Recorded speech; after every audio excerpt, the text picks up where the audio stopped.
In 2026, technology had advanced so much that supermarkets sold babies directly. I quickly found a baby I liked in the supermarket and put him in my shopping cart to check out. But suddenly I remembered my husband is black.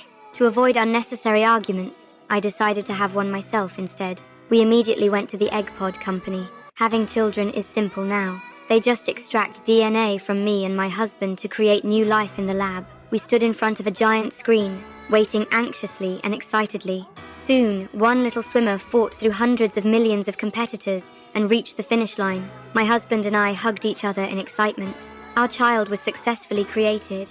While I was still lost in joy, the doctor walked over holding a steaming thermos cup. I froze on the spot. This was the fertilized egg under liquid nitrogen protection, but I was still confused about how this would become a baby. That night I had a strange dream. In the dream, I was pregnant and giving birth. But what the doctor pulled from my belly wasn't a baby, it was an egg.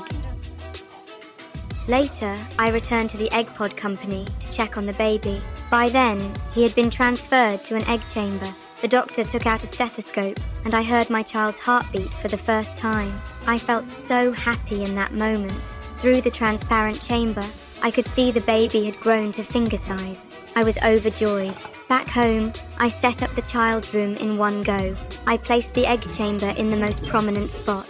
Every day, I played music for him, ate meals together, and went out to play together. Under our careful care, the baby grew day by day. This day, I brought the egg chamber to the hospital for a checkup, but the doctor said, "Prepare for early delivery." I was completely stunned. It wasn't even close to the due date. The doctor said egg chambers were in high demand now, so every baby had to be born early. He pulled out a contract I had signed before. It was indeed written clearly there. Why force the baby to be born prematurely?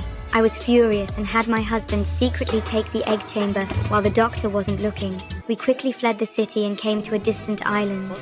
In this peaceful and beautiful place, we could finally accompany our child's growth safely, and I felt true parental love for the first time, until this morning. The eggshell started playing music automatically.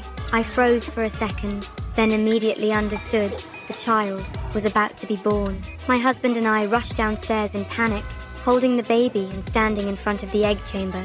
The screen displayed, "Password required." I panicked instantly. Without a word, my husband grabbed a hammer and screwdriver, ready to force it open.